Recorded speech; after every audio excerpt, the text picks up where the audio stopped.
All right. Good morning, everybody. This is Dan Boyle.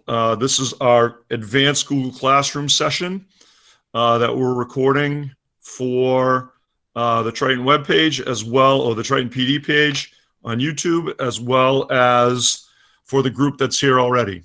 We're going to start talking about feedback and rubrics today, or at least feedback, and how to do that and what that looks like. And so if you're in your Google Classroom page, and we're just using the one that I created for the people who took the class, the introduction class, just because there was already work there. All right.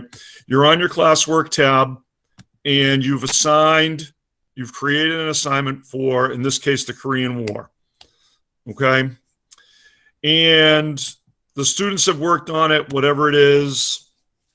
And now you want to provide some feedback. The first thing that you need to know about Google Classroom is that when students turn something in, it becomes your, or you are the owner. So they can't edit it after they turn it in, unless you do this. And so the first thing that I do when I'm going to provide feedback for student work is, why isn't this working for me? Come on. Is I return it. Now, it's probably not letting me return it because not enough people have, nobody's done it yet. But the first thing I do is I hit return. That shifts the ownership back to them, so that if I make a comment about it that says, hey, you might want to look at this, or try changing this, they're going to be able to do that right away. So the first thing that I would do is I would return the work to the students so that they have access to make edits as I comment on it. Okay. The other way to do this is when you create the assignment. Okay, and we talked about this over the past couple of days. You create the assignment. One of the options that you had, all right, was to add a rubric.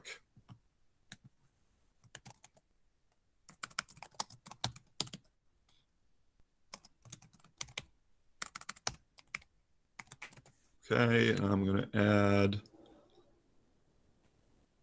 whatever it is. Okay, so I've titled it. I'm going to add a rubric.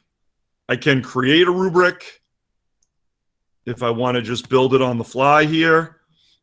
Okay, and it's going to build it for me, whatever it is. It's going to give me options along the way. I can reuse a rubric. So if there's one somewhere that I've built before, I can do that. Or if I want to import it from a rubric from Google Sheets, it's going to access my drive, and it's going to help me look for rubrics, whatever it might be. Okay, so I think right off the bat, those two options for you. Am I still here? Did I not share that screen with everybody? Sorry, that's my fault.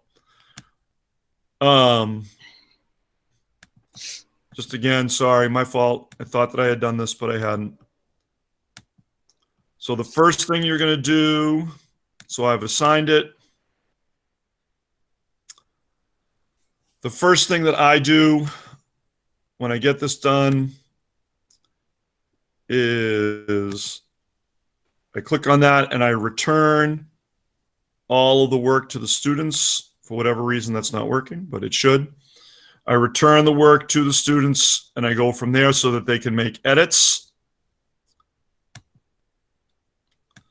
And in the assignment that I want to edit now,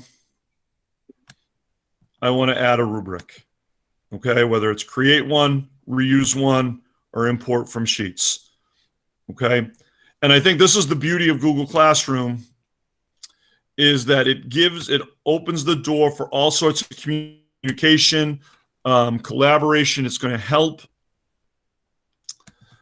our discussions with students about their work, whatever it might be. Okay. So I think that's the easy way to go about doing that. All right. When I does anybody have any questions about that before I go on, or is that okay? The other thing, or something that we talked about for the past couple of days in our class, is the idea of creating topics as a way to organize material. And when I created or when I did the form for this session, one of the things that people wanted to talk about was creating topics and organizing things. Again, when you go to create, I create topics. For me, my topics are today, tonight, then they go into by units, whatever it might be. If you're an elementary school teacher, it might be that you do your subject by week. Okay. It may be that you do it by just general topic. Remember that these all post in reverse chronological order. So the newest goes on top. So if you want to move things around, you just click on it and it's drag and drop. Okay. It's drag and drop. You can just drop it in anywhere you want to and away you go. I would also, when I'm creating an assignment, I would also encourage you to label that as something, especially on the elementary level. You know, if it's a social studies assignment, make sure you're inputting that in. If it's an essay, maybe you want to put that in. Just something so that it identifies for the students what they want, because certainly we know as teachers, the hardest part that many of our students have is organization. And lack of organization is more often than not what hurts them the most when it comes to performing well in school and on assessments, whatever it might be. It's not that they don't know it. It's just they don't know where to find it, to study it, whatever it might be.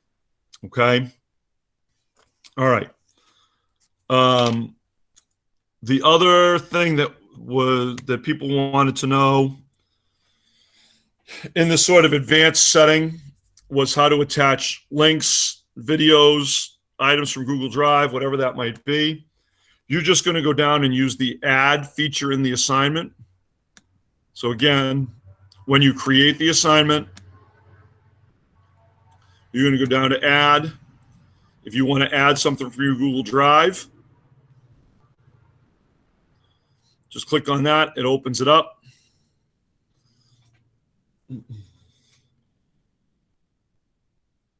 All right. It's going to give you your recent ideas, your recent work, whatever it might be. Okay. You just click on what you want, insert it, and there it is. And again, as we talked about, you're going to have the option. Students can view the file. They can edit the file, which if they view it, they can only see it and read it. If they can edit it, it means they can add, delete, print. They can do whatever they want to do with it. I use more often than not make a copy for each student so that each student gets their own copy to type on, write on, whatever they need to do. It shows up in their drive so that they can find it more easily. They can move it around. It's entirely up to them. I like to make a copy for each student. It also puts their name on the sheet right away, on the Google Doc right away. All right. So again, students always like to say, oh, Google lost it. Google doesn't lose things. And if you make a copy for each student, they're definitely not going to lose anything. Okay. And to go along with that, while we're here, we're gonna jump over because Google also, or Google Classroom also creates for you in your Drive. They also create a Google Classroom folder where each assignment can be found. All right. So if you go to your Drive, you're going to see Classroom. At some point, it's going to open it up for me, I hope. Okay. And you're going to see all of my classes here. All right. All of these classes for the classes I've created. And in each one, or in each class, you're going to see, as soon as it opens up for me, hopefully. Come on. Each of the assignments, in theory, that's been added to it. All right, again, by student name, whatever it might be. So Google, as we say, has made a bazillion dollars on not losing anything. They're going to make darn sure that they don't lose anything. And so they put it in 1,000 different places to help you find it.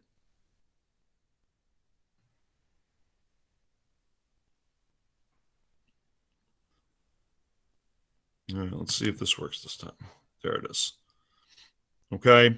And whatever assignments were here, you would see in there. And because I think I created this class 2 or 3 different times, it might take a second to find the one that's got the actual assignments in it to show you. There they are. Okay. Here's the short right. Okay. And thank you, Jimmy. There's Jimmy's answer. This is what they see when you make a copy for each student, right? They see their name and what the assignment title is. Okay. All right. So we are going to come back to our assignment here that you're creating. Again, adding the link. So that's adding it from Google Drive. Adding the link, you're just going to a different website and pasting the link in. Okay.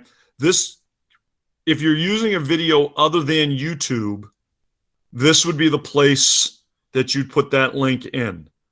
Okay. The only video that you add directly is through YouTube. Okay. And you can do a video search. Oops.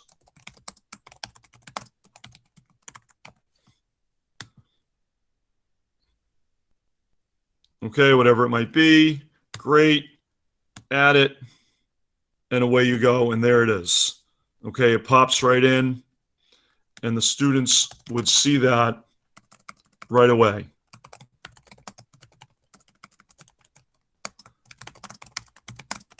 If you have the link, if there's a specific YouTube video that you want to use, you want to use the Triton teachers or something from the PD site.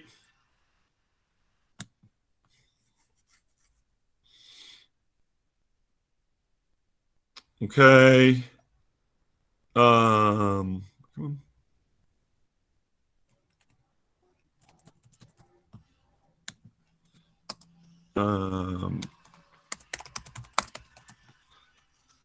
We don't need the one in New Jersey, whatever it might be, although that's the only one that works. Oh, that's good.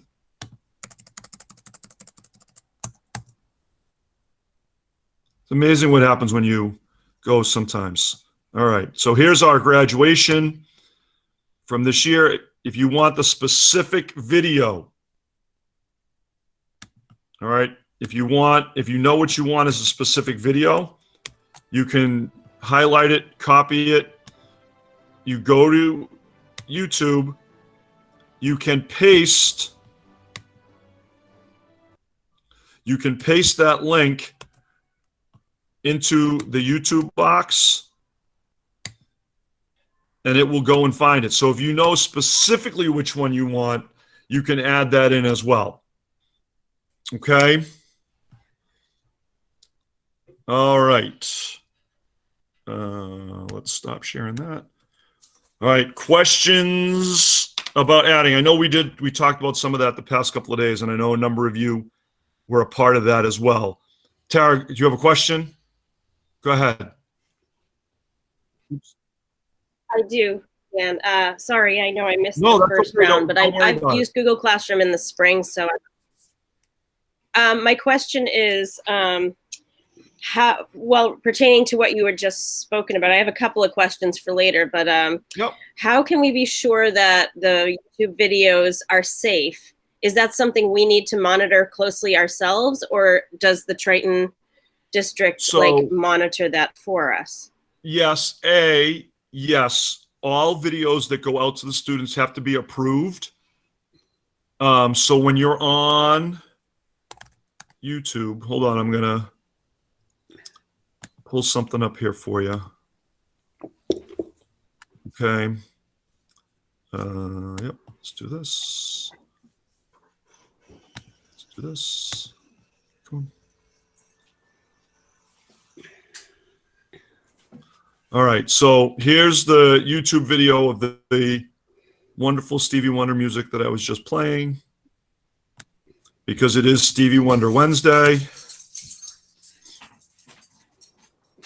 And you're going to see, while that's loading, you're going to see this right below the video. You're going to see this says video not approved for tritonschools.org. Okay. You can't approve it. If you think it's worth showing, then you can approve it, and now everybody's going to be able to see it. Okay, that's our own. That's the way around those privacy and security things that Triton uses. There are other ways to do it, and I'd have to remember what it is. But there are ways to just show the video that you want. Is it clean? Hold on. There's a great site that all of you should bookmark. It's freetechforteachers.com. Richard Byrne is a teacher in Maine. And he comes up with all sorts of suggestions about free tech that you can use and how to use it and things like that. And I found this video or these options from him a couple of years ago, as soon as it decides to load for me. Okay. And here are all sorts of options as a way for you to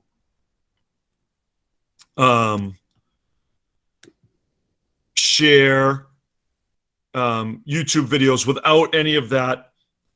You know, sometimes when you're on YouTube, you get this, you know, the right-hand column here, or you get all of these comments below, whatever it might be. You can take something like a cleaner YouTube. Oops, sorry.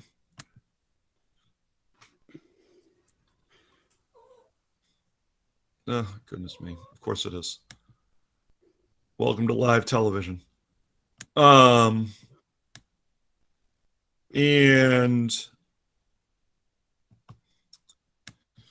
you can just put that video in.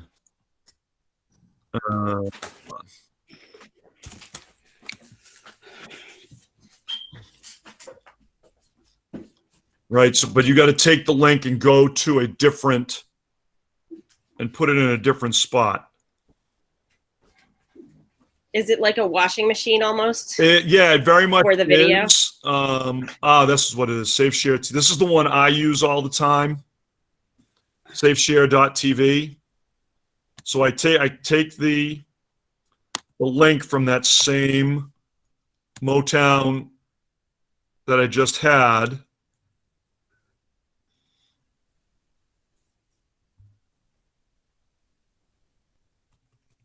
Is this not going to work either? Oh, okay. There we go. It will look cleaner. It'll look nicer when you're actually doing it without all of these other tabs open. But essentially what it does is it gives you a new URL, a new web address, and you would just take that web address that you get from that and you add it in as a link. You wouldn't add it as a YouTube video. You'd add it in as a link when it got to that point. And this is not going to load quickly enough, but I would use SafeShare TV to make that happen. In fact, I'll put that in the chat here.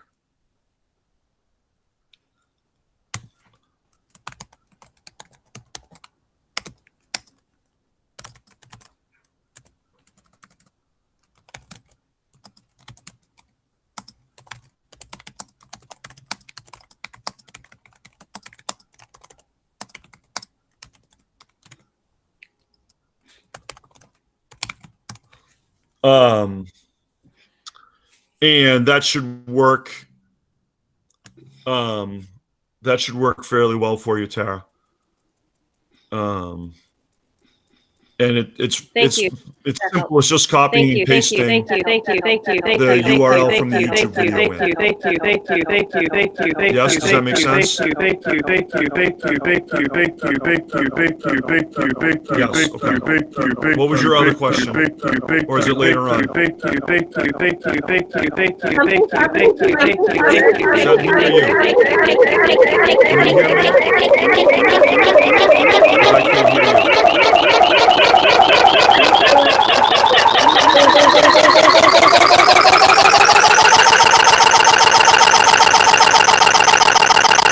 Hold on, Sarah, I lost you. Go ahead. Can you hear me? Yes, no? Okay. Can people hear me? I think am I still recording? I think I am.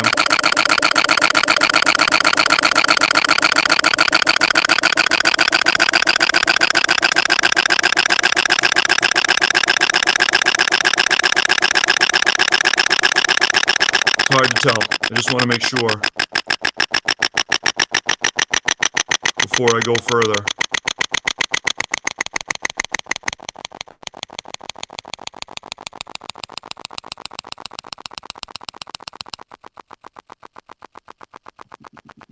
Dan? Yes, are we good? Tara, there's feedback noise. That's okay.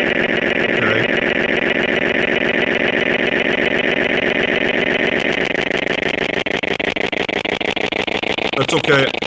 I can't hear anybody right now.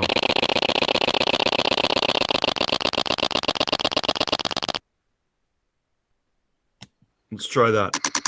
No, nothing. Okay. Don't go anywhere. I'm going to bounce myself out. I'll be right back in. Don't go anywhere, everybody.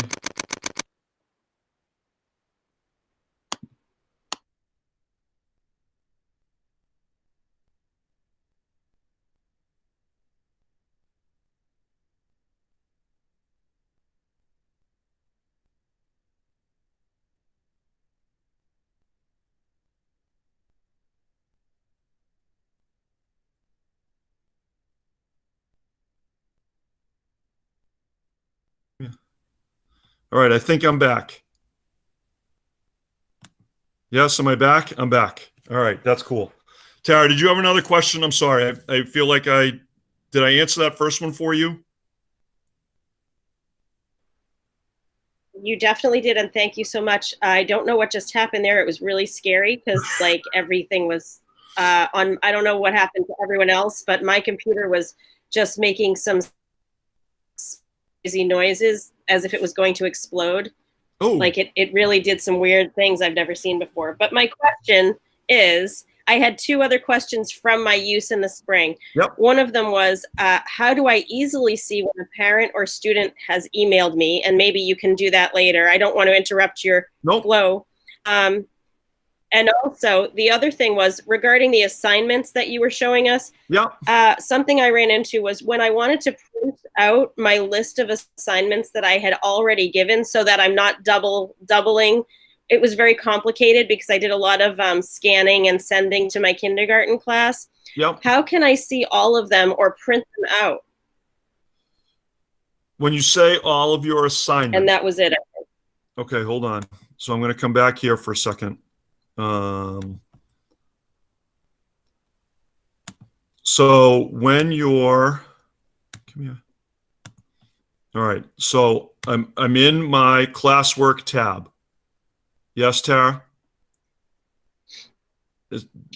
Yes. Yes. Okay. And you want to print out this information? Say I had like my full last week of work, maybe not my month's worth, but like the last week, to make sure that I'm not like giving two of the same thing in case I forgot, because I had to hard copy, double up and hard copy into my hard copy planner, teacher planner, always. I mean, I did that as a security anyway because I wasn't sure what I was doing at first. Sure.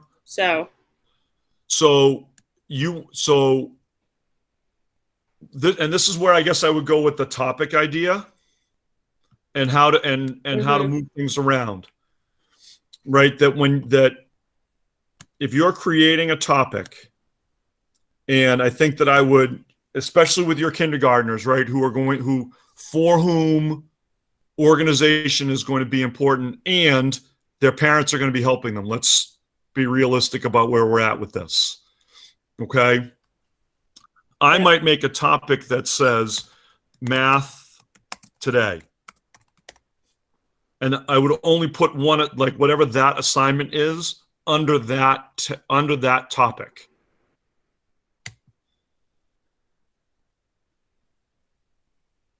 Okay, and it might be, as I say, I'm just going to drop this assignment in there rather than going through and creating a different assignment. Then I might make an assignment. Then I might make a topic that says math week of August 24th. All right, realizing that again, it reverse chronologically sets itself up. So you may want to just drag and drop that topic down.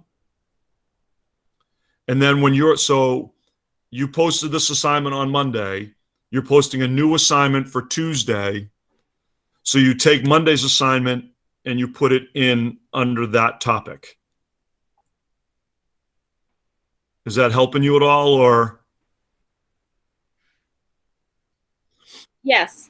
Yes. I think my problem then would be to, how do I open? Like for me, it was, I would have, let's say I had my 5 days of assignments, and within those I had like a literacy, I had maybe 2 literacy and 2 math assignments. So say I had 4 separate assignments in one day, whether they be worksheets or whatever they are. And I wanted to open that and see what I did then for the whole week. So that would be,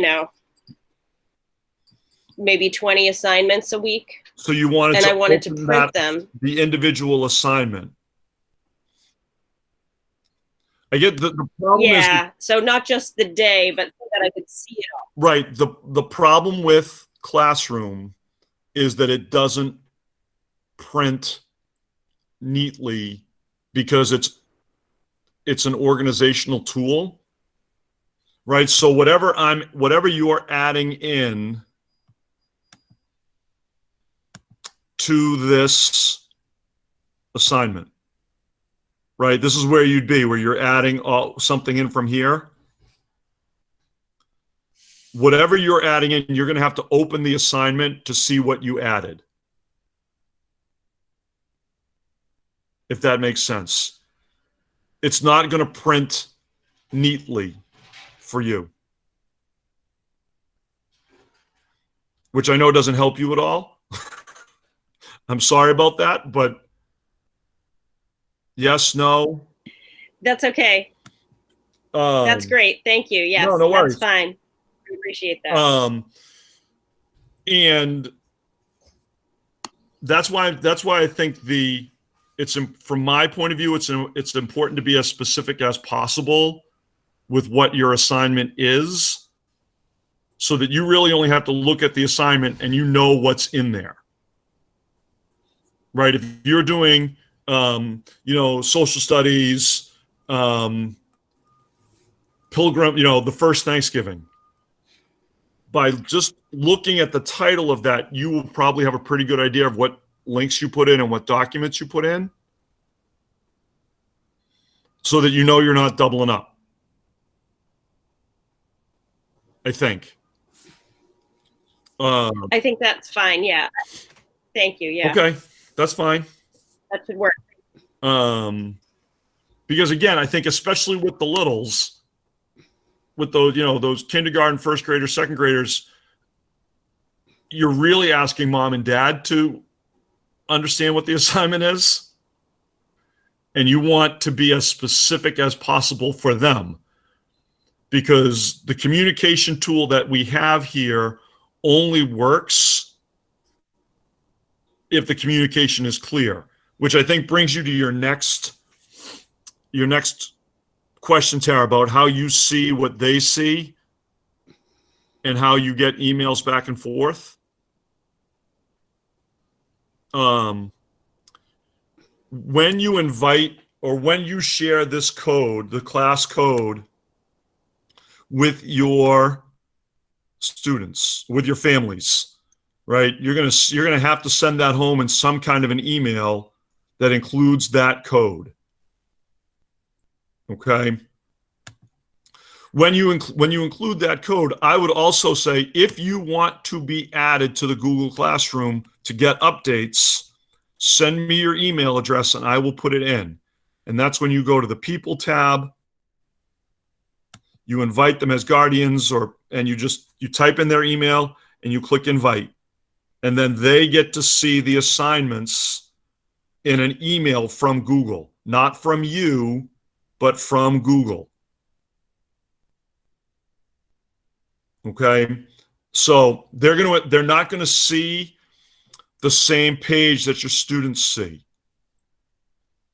If I go to one of the classes that I am a student in, okay, this is what I see. I see stream, I see classwork. I don't know that shouldn't see. Well, I'm only going to see the teachers in the class. Okay. But this is what I see. I don't get to see grades. I don't get to see anything else. And it's going to look very similar to this, right? The only thing that when I click on people, I'm going to see who the students are in the class. But otherwise, the interface that the kids are going to see is going to be the same for you as it is for them. Okay? The Google Classroom is a closed network. The only people who can see what you see or see what the students see have Triton credentials, either tritonschools.org or tritonstudents.org. Even if they're a teacher in the district whose child is in your class, the only way they're going to see what you see is if you add them as a teacher. If you add them as a guardian, they're still only going to see what they get in that Google email. The only way for them to see what you see is to add them as a teacher, which I would not recommend doing, because then they have full teacher access. They can see everybody else's work. They can see what you can see. They can add things. They can delete things. Adding teachers is great if you've got, for your special ed liaisons, for your instructional assistants, teachers you're co-teaching with, whatever it might be. Absolutely invite them in and just type in their email and it will show up. It will come up with the options that they have of people in the district. Okay. But when you're inviting parents, they're only going to get an email update from Google about what you've posted. They are not going to see this. That only happens with the students. Okay, that only happens on the student view. Okay, so just know that there may be a little bit of a disconnect sometimes if the parents are looking at their email and not at their student page.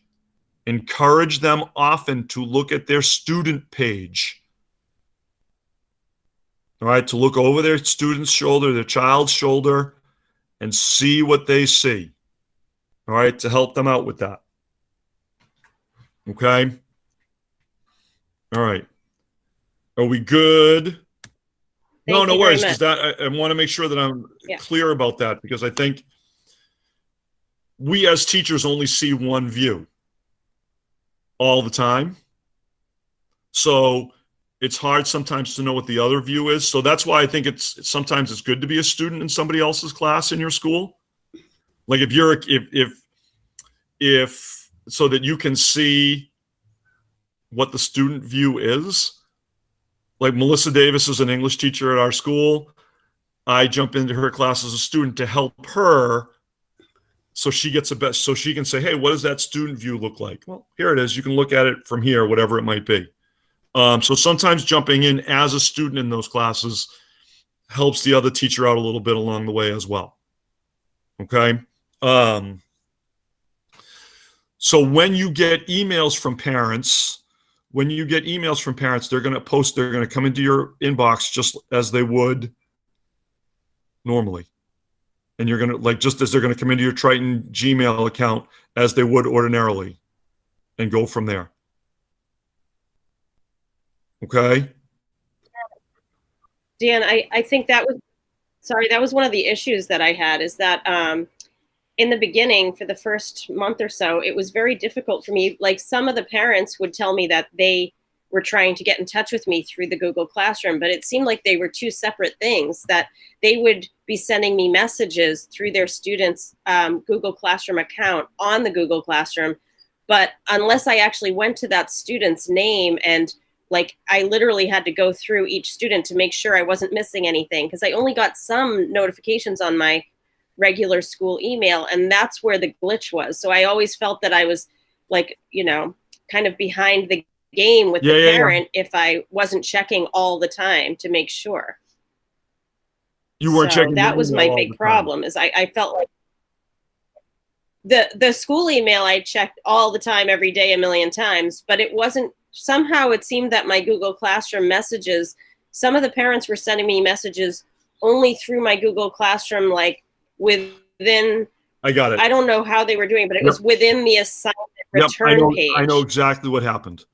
Okay. So here's what happened, Tara, and I'm going to open up my practice class that I'm a student in first, just to show you what your parents should be doing. So here we are. We're back I'm the student in Melissa's class. Okay. I'm going to click on people. They need to email you through the people tab.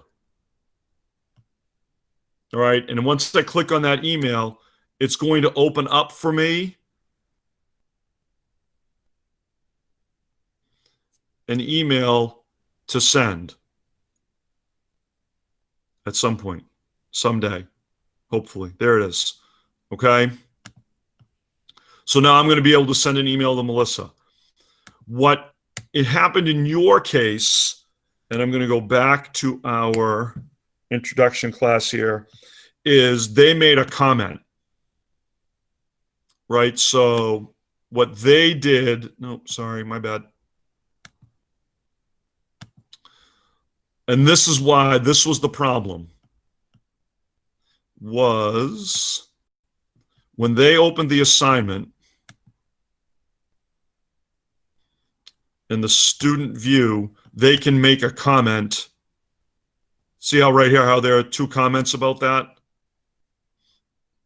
All right, they have the option to comment on how they do it, which I can't show you in this view. Oh, right where it says add class comment. So they're commenting on the individual assignment, not sending you an email. Okay, and if I would encourage them to go to the people tab to send you an email, because otherwise you are going back into the assignment to see those comments all the time. That makes perfect sense. Thank you. Yep. That's exactly what happens. Yep, sorry, it took me a second to get to that, to get to where you were, but that's okay. That's exactly what happened. Thank you. That was, you've taken care of the confusion. That was it. Yeah, well, I got it. Thank you. One problem solved for today. It was so frustrating because I just was missing them, and I was not asking at that time for them to be returning the assignments to me in that way. I didn't need every assignment. Sorry, I'm back here. No, you're absolutely right. And so we just need to be clearer about how we want that to happen. Am I gone again? Did I lose you all? Or are you still there? I see. The space thing happened again. I'm gonna. All right, hold on. I'm gonna.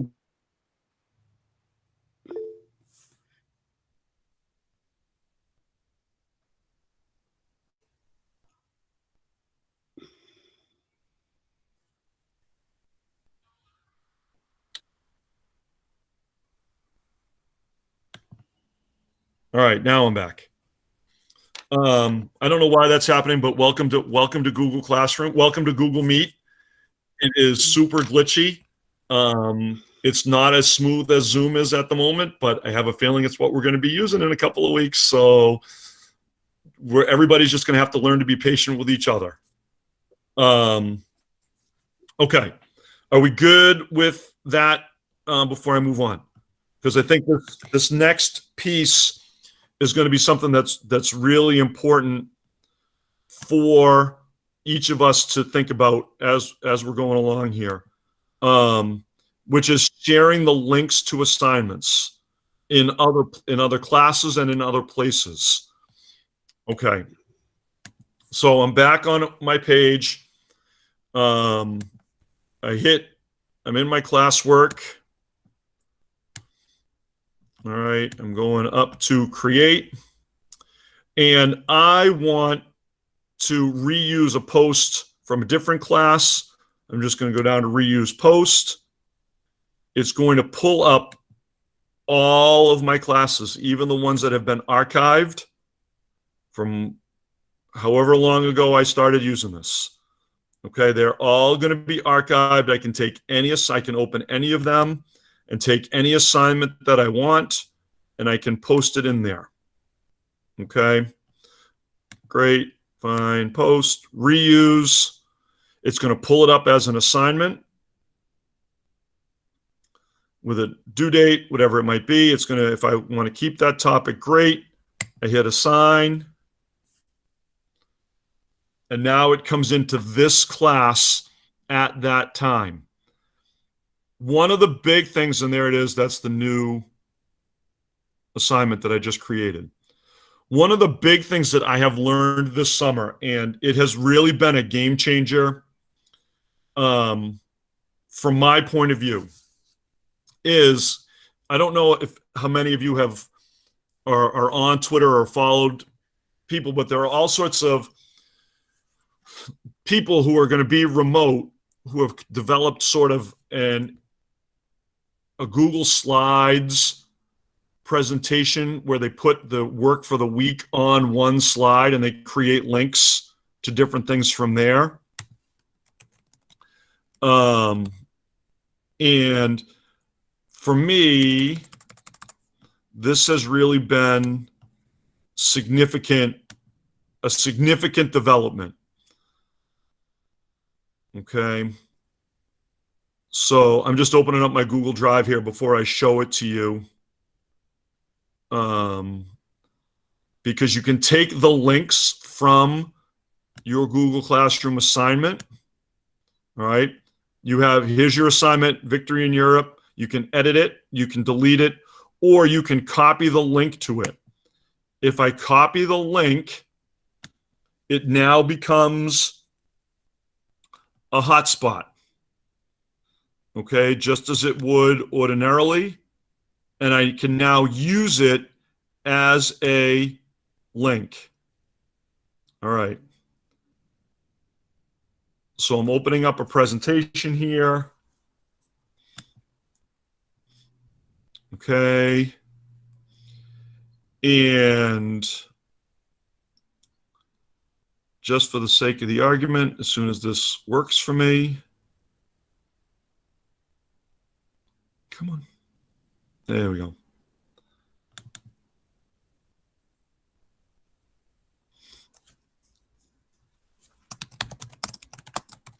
I, create some text, whatever it might be, and now I want to link this text to that assignment so that rather than I can be sort of creative as to how I share what I want my students to do every day or all week, whatever it might be. Slides Mania has been doing a great work with Google Slides this summer, spring and summer, to create things like this, whatever it might be. So I'm going to highlight my text that I want. And they'll be back in a second. I'm going to highlight the text that I want, and then I'm going to go to Insert, and I'm going to go to, come on, I'm going to go to Link, or I can just hit Control-K. Either way, it works. I'm going to paste the link in to that assignment in Google Classroom. Okay? And then I'm going to apply. So now this just became a hotspot for me. So when the students see this in present mode, I'm not sure how this is going to work, but we're going to, oh, well, I can just click on it this way, I think. Yep. So if I click on that, and then I click the link,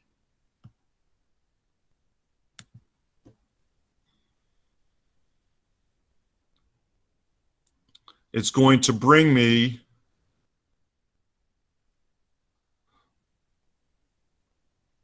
directly to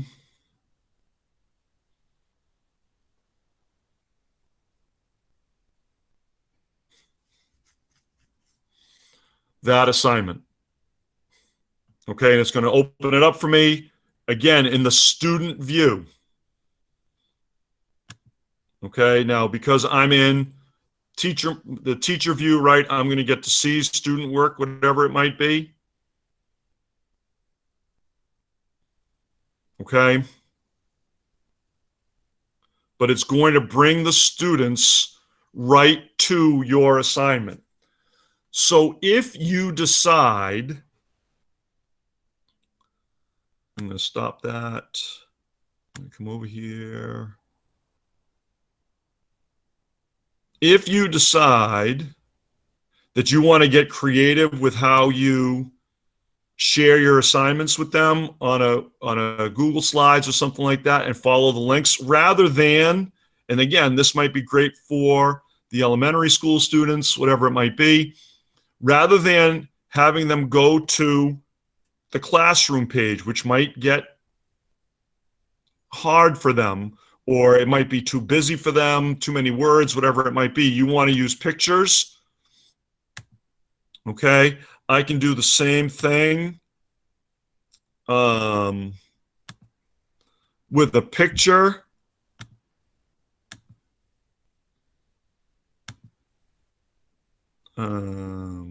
Why can't I insert? Where's my image? Hold on.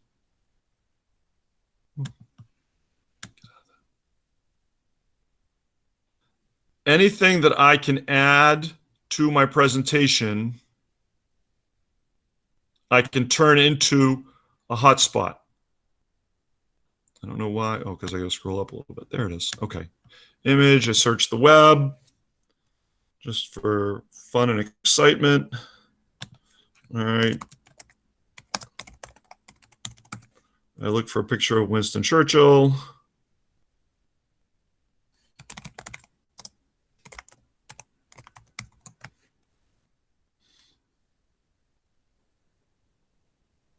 All right, I pop them in. I can turn the picture of Winston Churchill into a hotspot. Okay. I go Control K. I paste in my assignment. I hit apply. And now the picture is a link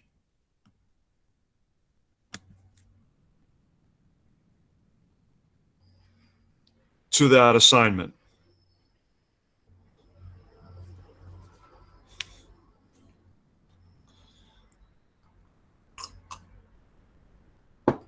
Excuse me, sorry. Okay.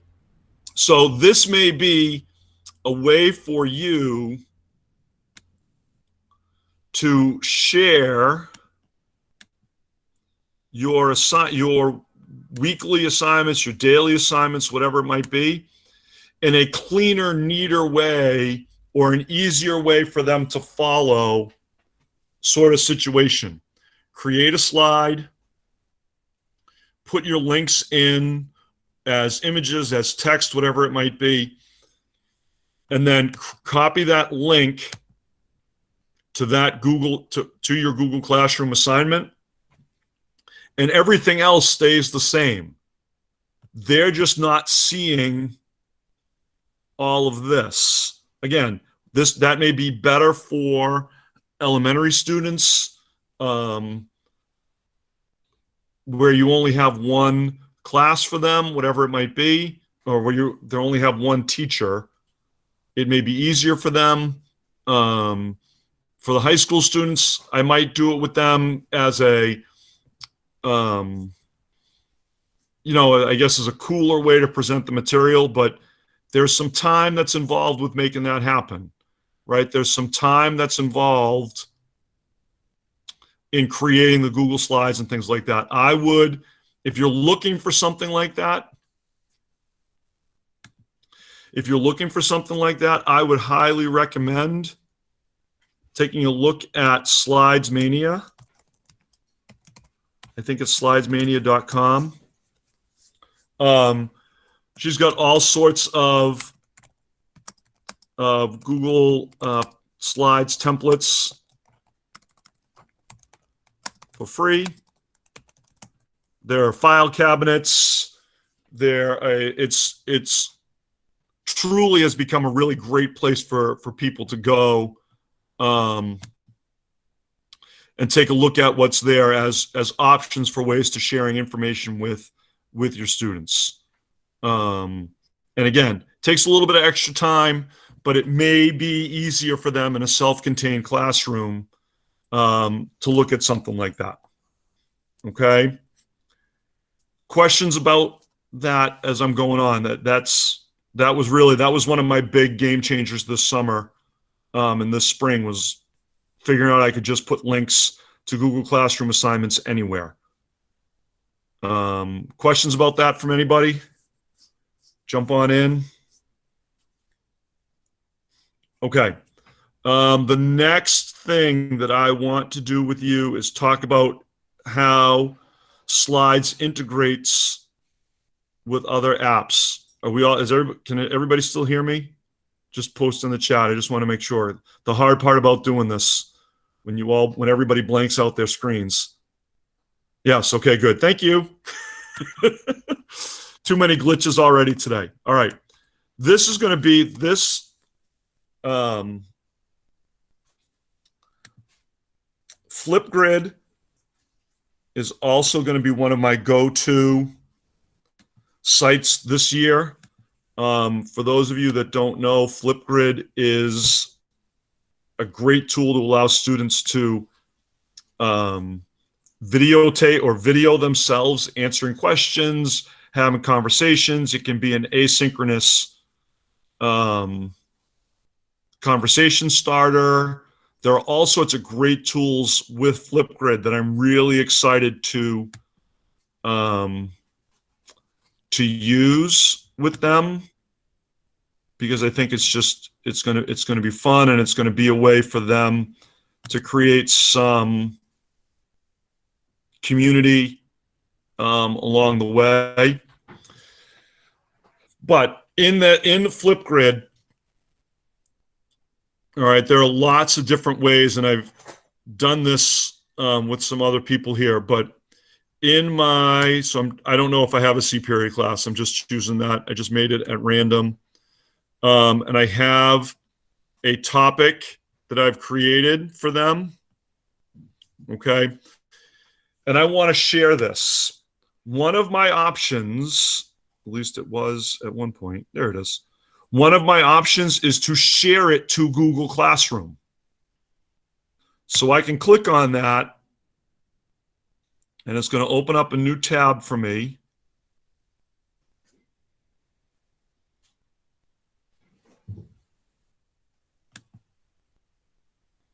All right. And it's going to ask me, do I want to share this to Google Classroom? Choose a class. Oh, look at that. I'm going to share it to the introduction class. Choose action. Do I want to choose it as an assignment, ask a question, an announcement, material, just like I would create an assignment, or just what happens in my Create tab?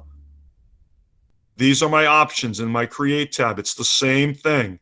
I want to create an assignment in that class. I hit go. Okay, here it is. Introduce yourself, whatever it might be. It's opened up that assignment box for me. Here's my due date. I don't want one. Great. I'm going to click on today when I can find it here. There it is. I hit assign just as I normally would. Okay. I go to my classroom page, and under today, there's the assignment. Okay. And it would bring me right back to grid assignment once they signed in. Okay. Along the way. There are well over 70 websites,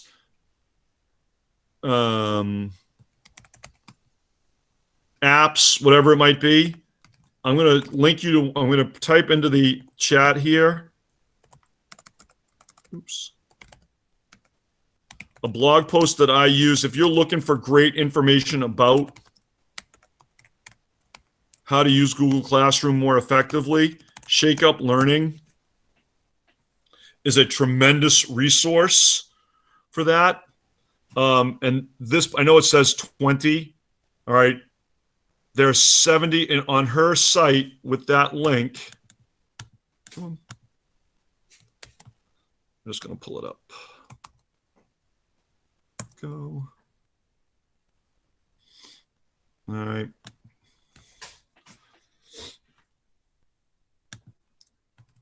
Okay. She's got all sorts of, and this is from this past March when we were going into that remote. She posted this. You just got to scroll down a little bit. Some of these you may know, some of them you may not. That's fine. There's all sorts of new ones out there for you to try and use. Some of them are student management systems. Some of them are learning management systems that link directly. But you can see American Museum of Natural History. Ooh, that could be really cool. If I were teaching U.S. history this year, that might be something that I'm doing. Brain Pop is always fun. Again, this is a great math activity site. All sorts of options here. Duolingo for foreign languages. Edpuzzle links if you have a video that you want to use. Okay, there's that flip grid. And all it is that same process to go through. To just, when you want to assign something, just link it to, just click on the classroom icon and away you go.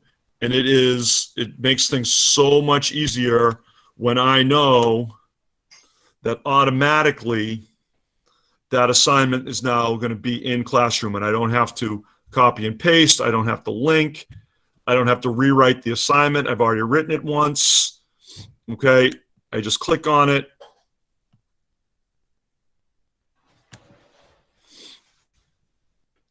And it's going to take me there eventually.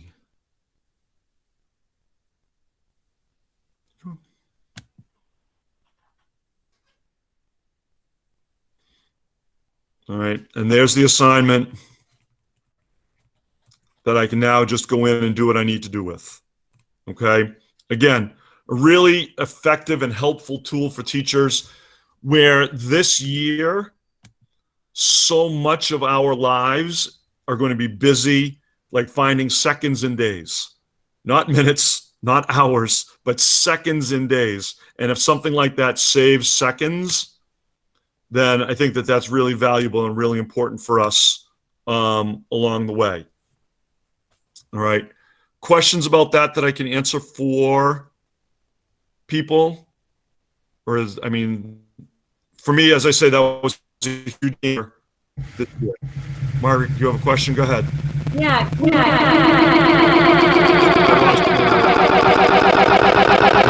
hear me? Oh, yes.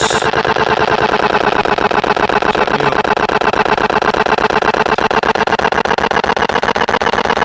Okay.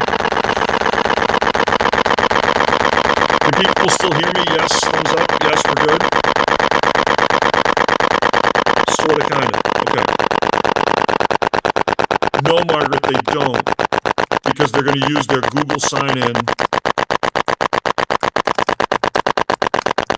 to get there.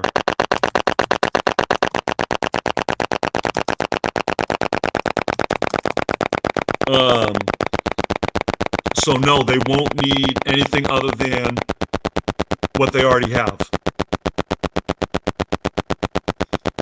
I love technology.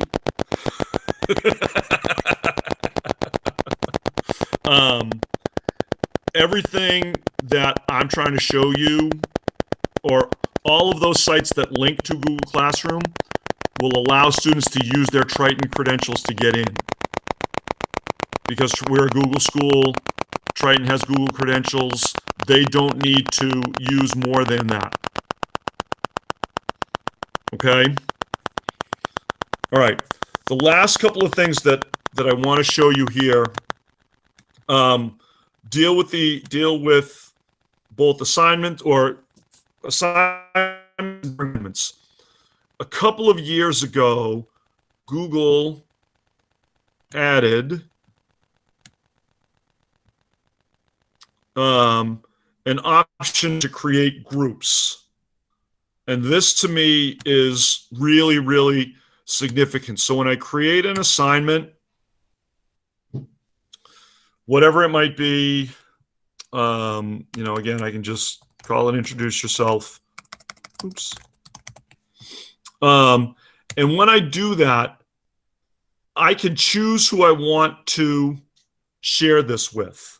Do I want to share it with the whole group? Then I just leave it all students.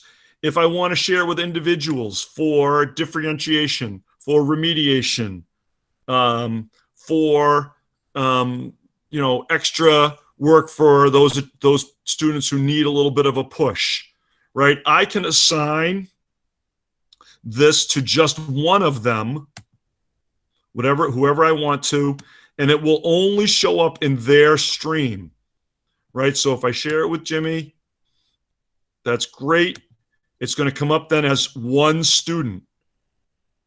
Only Jimmy is going to see this now in his stream. No one else. If I assigned it to Loretta and Jimmy, they're the only people that are going to see it in their stream. So when you're creating groups, you can share specific resources with that group, whatever it might be, and they're the only ones that see it.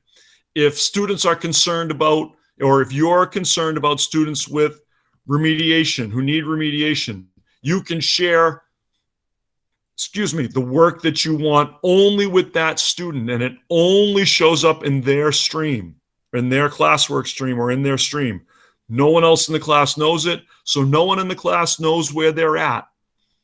Struggling readers, whatever it might be, all of that, you can just assign them very specific information to help them through that through Google Classroom. It's an enormous game changer. Okay, it will help eliminate that potential stigma of, oh, you're in that reading group, or you're in that reading group, or you're in this group or that group, right? You can closely identify, specifically identify, and target individual students along the way and create it just for groups. Okay.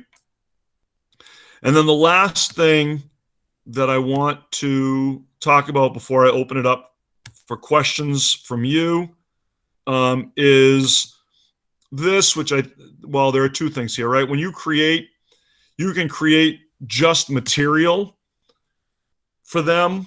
This is where I usually create like a unit syllabus,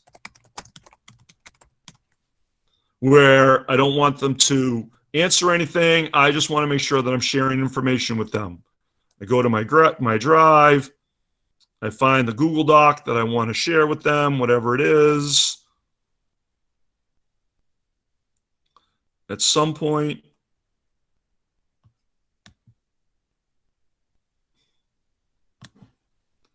okay,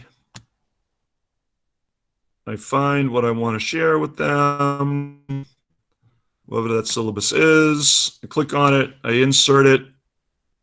All right, and again, there's no option to share it with students here. It's not a students can view, not a students can edit, right? It's just material. So your class expectations can go here. Rubrics can go here.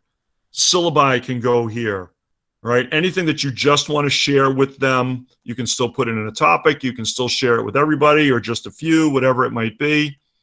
You can share it with multiple classes, right? I'll be teaching probably 3 sections of CP World History this year. Rather than post it 3 times, I can share it with all 3 classes at the same time. They're all going to have the same topics. It's going to be the same class. So what difference does it make if I share it with all 3 at the same time? Okay, great. I post it. All right, and there's the material. That all it is just the syllabus, all right? As opposed to the assignment, which is going to have a clipboard icon, which means they need to do work. It's just a sort of bookmark icon, right, for material. And then the last thing is, oops, sorry, wrong button. The last thing is to ask them a question. Again, I can have them watch this video, read this document, answer this question, whatever it might be. As we talked about yesterday, or when they do that, if you want to have it be an asynchronous conversation, they can reply to each other, they can edit their answer. It is not anonymous, though. Right? Their names are going to go along with whatever they post. Good news, bad news. You're going to be able to tell who posted what. But for your shyer students who may be a little bit concerned about something like that, about what they're putting in that question, they're not going to be able to do that anonymously. So if it's something personal or private, I would not be using Google Classroom for that. I would use some other way to ask that question. Okay. That's what I got. Anybody, is there something people want to talk about, questions that they want to ask? I know I just threw a lot at you in about 75 minutes. And I know that this is going to be video, this is being recorded, so if you need to go back, you can go back. Loretta, go ahead. You have a question. I think. Yeah. I can't hear you. Can you type it into the chat for whatever reason? I'm not hearing you.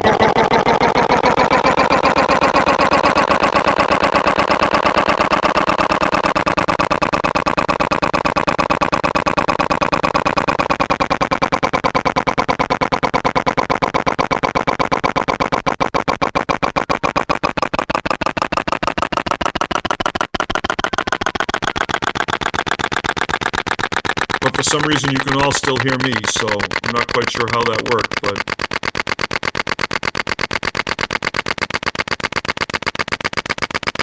All right, hold on. I'm going to bounce out, bounce back in. Don't go anywhere, everybody.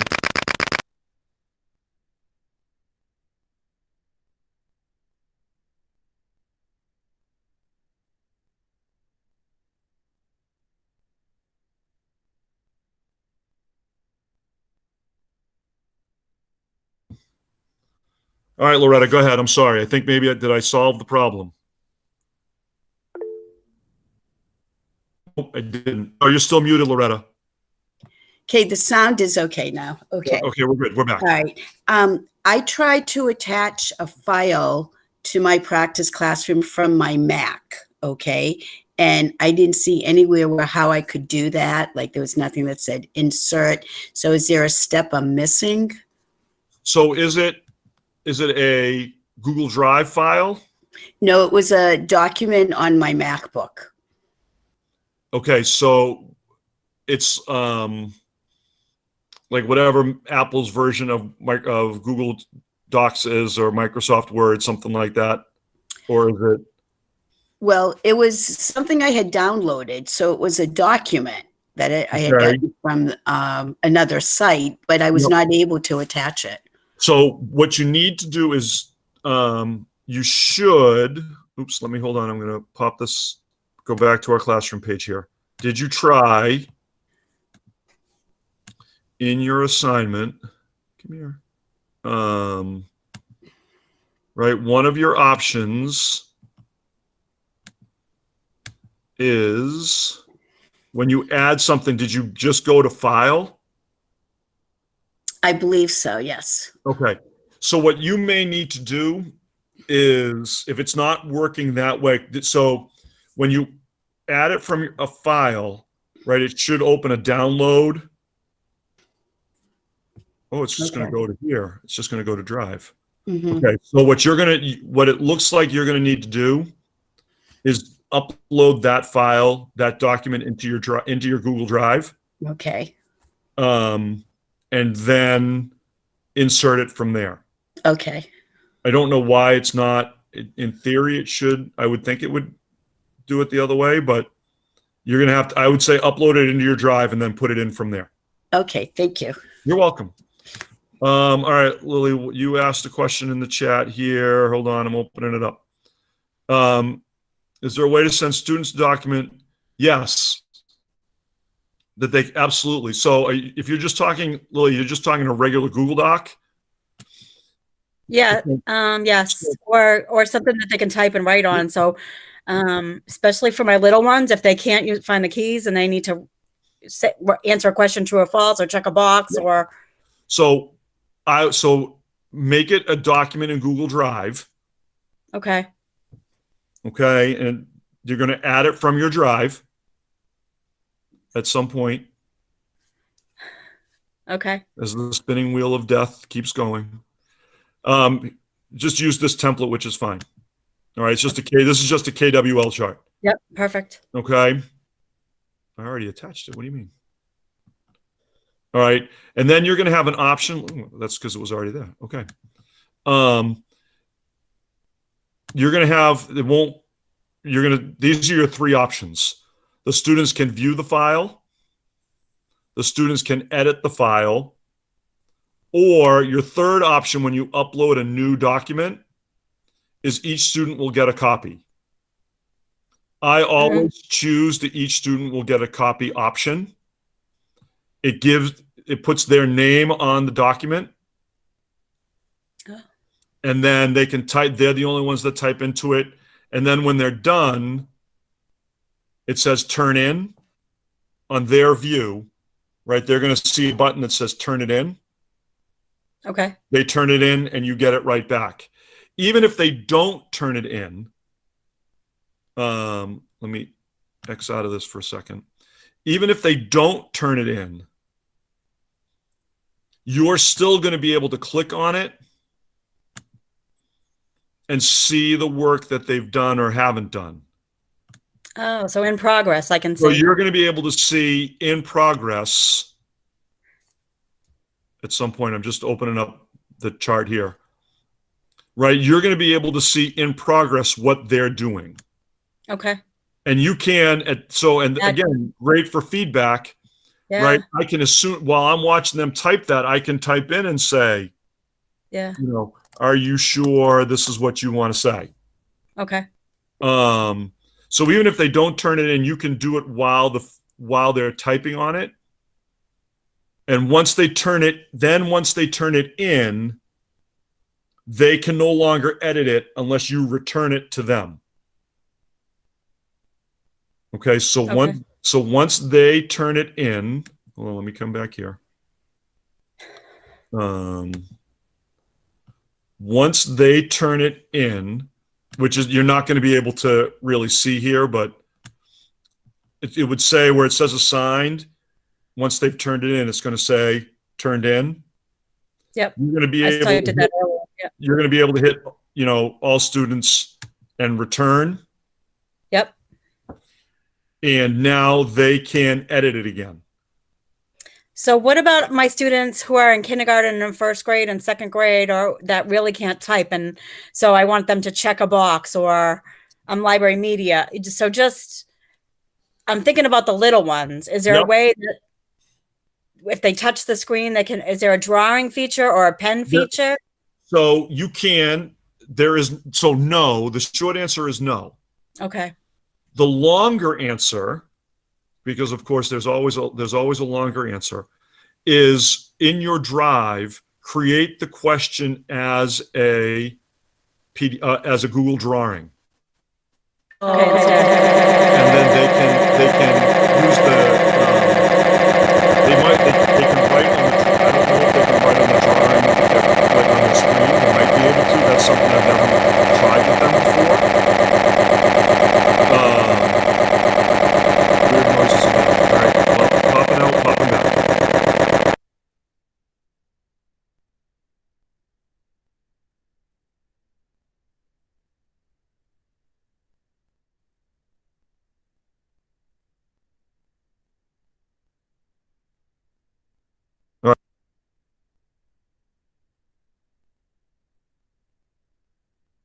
All right, now I'm back. I don't know. I've never used that feature with Google Drawings, so I don't know if they can like use their finger on the screen. Yeah. I'm thinking like a smiley face, like they could drag a happy face or a sad face over, or. So I'm gonna suggest that you take a look at Flipgrid. Okay. Flipgrid.com, and because they have all sorts of ways to do things like that. You can draw, you can use a smiley face, you can do different things really easily. Okay. And it's a video answer, but it gives them writing options, or they can write it down on a piece of paper and hold it up hold their answer up to the camera, whatever they want to do. Does that? Yeah, no, that's good. I just want to make it easier for the parents, especially for the little ones, if it's something that they can do. And since typing is a huge issue for them in the keyboard, we need to think outside the box. For sure, absolutely. And take a look at Flipgrid. Okay, thank you so much. There is a tutorial on the PD page because I did a session on it last week about how to use Flipgrid. Take a look at it, go and investigate it. I think that might solve some of your problems. And was that taped as well? It was taped. Yeah, it's on the PD site. Okay, nice. So that will at least give you an introduction into it. Okay, thank you so much. You're welcome. Margaret, you're looking for a PDF answer. There is a great, fantastic, wonderful Chrome extension that I use all the time with my ninth graders called Kami, Kami, that allows them to write on PDFs or type on PDFs, preferably. So if you upload a PDF and you want them to just type in an answer, if they open up Kami, one of the options is for them to open up a text box. It works just like a text box would in Google Docs. They just start, they put the cursor, they put the text box where they want it. They start typing. And then it's saved, Kami saves with their Google Drive. So they can download the finished document into their drive and then share it with you. Like it's not necessarily, one step to get it done, but your high school students should be able to follow 2 or 3 step directions to get them to that point.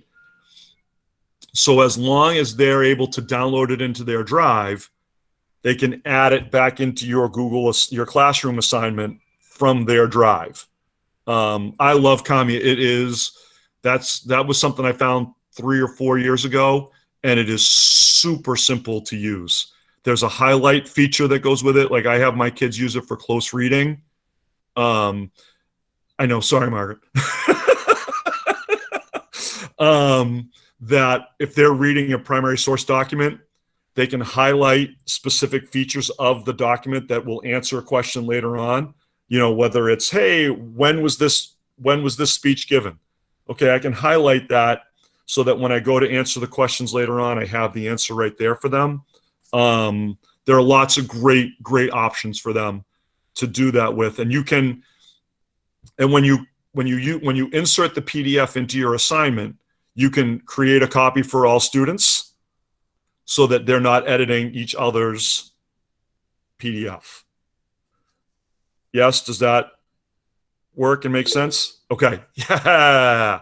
All right, and then what was the last? Oh, you had a question about icons, Margaret, and are you talking about in Google Classroom itself?